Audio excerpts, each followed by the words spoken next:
Good day to each and everyone. My name is Misare G from BSA Agricultural Extension. Our topic for today is all about strategies of governments. Governments have applied three major strategies in resource management.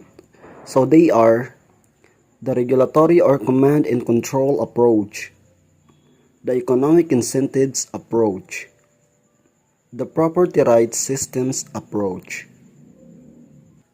The regulatory or command and control approach is direct regulation, while the economic incentives approach and the property rights systems approach are indirect forms of regulation. Regulatory or command and control approach.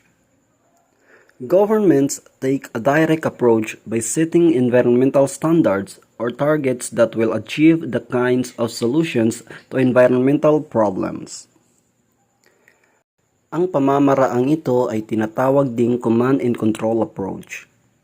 Ang mga pamantayan sa kapaligiran ay itinakda at ipinapatupad ng batas. Ang mga parusa para sa mga lumabag o sa mga hindi tumutupad sa mga pamantayan ay ipinapataw din sa pamamagitan ng batas. Ang aksyon na ito ay batay sa prinsipyo na dapat magbayad ang mga polluter. So, dalawang uri ng mga pamantayan ang karaniwang pangkalusugan na mga pamantayan at mga pamantayang nakabatay sa teknolohiya. Ang mga pamantayan sa kalusugan ay batay sa mga kalkulasyon ng mga siyentipiko kung gaano karaming dami ng isang mapanganib na sangkap ang itinuturing na nakakapinsala sa mga tao. Ang mga pamantayang nakabatay sa teknolohiya ay tinutukoy ng uri ng aparato na ginagamit upang kontrolin ang polusyon.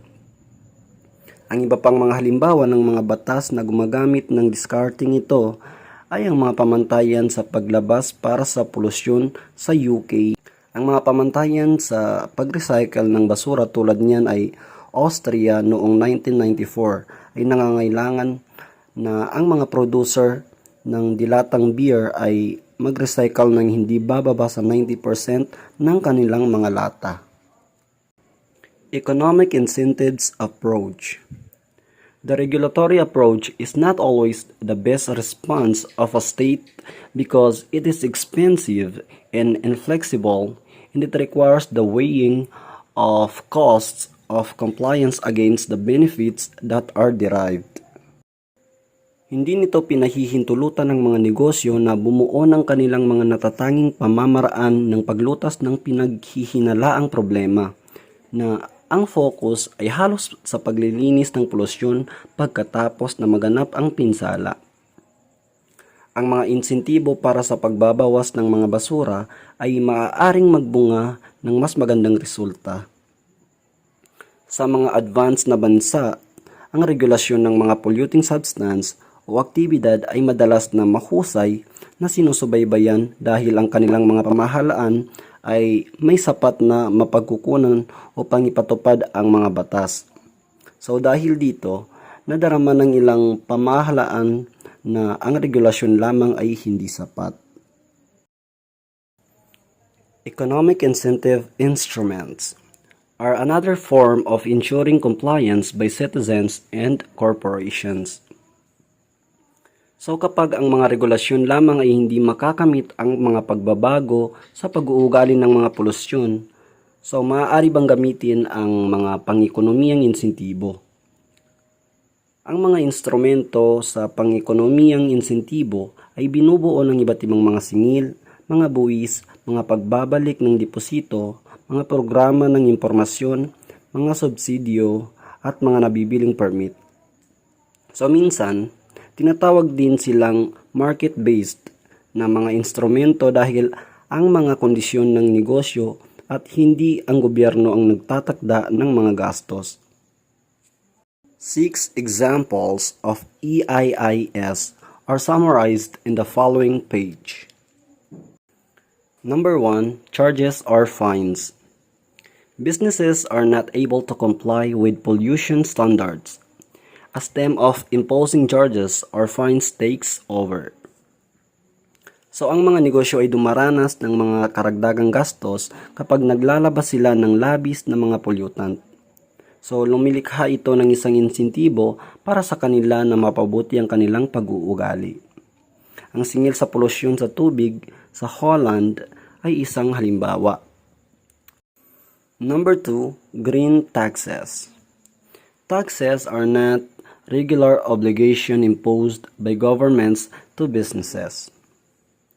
So ang isang negosyong naglalabas ng mga pollutant ay maaaring singilin ng mga rate ng buwis na kinakalkula ayon sa dami ng pinsalang dulot ng mga materyales mula sa negosyo hanggang sa kapaligiran.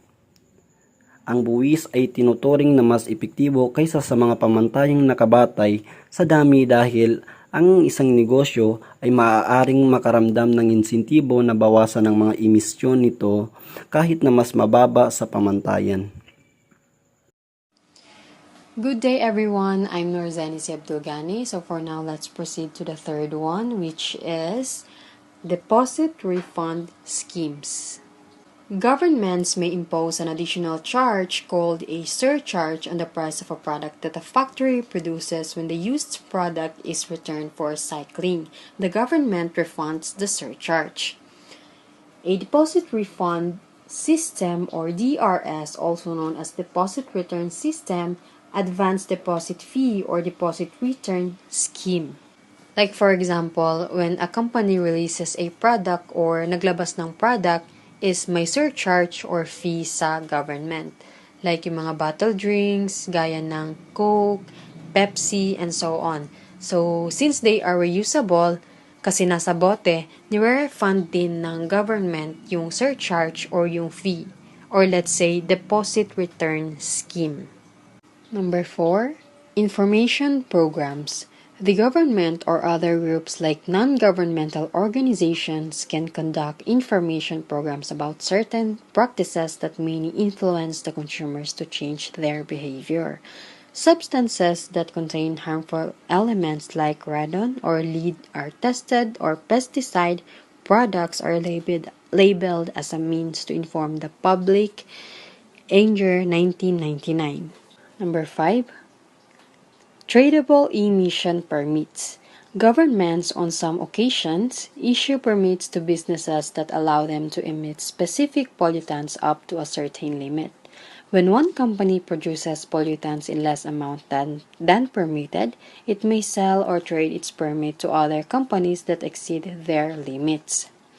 So, in an environmental regulation scheme, tradable emissions permits are used to grant licenses to the sources of the pollutant to be regulated, most frequently an air pollutant, for the release of specific number of tons of the pollutant. In a tradable permit system, a fixed number of licenses are allotted, each enabling the emission of a fixed amount of carbon. For example, one permit is required for every ton of carbon emitted, as opposed to imposing a fixed additional cost on emissions. Next is subsidies. Governments can grant subsidies, soft loans, or by changes in accounting procedures, give further incentives to business to adopt environmentally clean technologies. So, an illustration of the latter is when handling the cost of capital results in advantages for the company, such as shortening the depreciation time. Another is when a company is permitted to offer consumer refunds when they buy pollution control equipment. Property rights approach. The fundamental tenet of the property rights approach is that internationalization is important because in the case of incomplete contracts, ownership of non-human assets serves as a source of power. Everyone has the right to own property on their own as well as jointly with others.